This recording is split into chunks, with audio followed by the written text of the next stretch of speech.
Yan. Hi, magandang araw po. Nandito po ngayon sa Imelda's Garden. Dito po ito sa Cuenca, Batangas.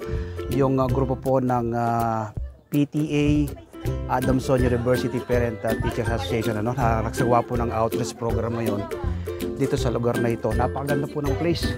Bago lang po itong Imelda's Garden na ito. Yung pong nasa aking bandang likuran, ito po yung Taal Lake na nakikita po ninyo.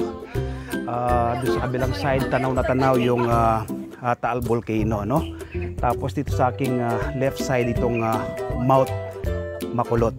Tingnan po natin. So yun po yung Taal Lake. Yan.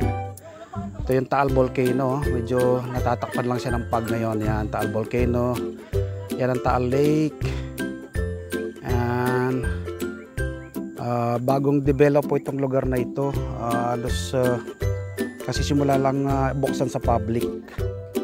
Ayan. Dito. Tapos may bago pong building ngayon. Ano? Ayan. Yung bagong building nitong Imelda's Garden. Ewan ko lang kung open na yan for occupancy. Ano? Ito mga co-officers natin. Mga officers ng Adamson University. PTA or Parent Teachers Association. So, yan. Sa baba, oh. Punta pa sila sa kabilang side. Si Mami, ayan, oh. Ayan si Mami. Ayan si Sir Daniel, oh. Ayan. Principal po ng senior high. Ito. Ayan.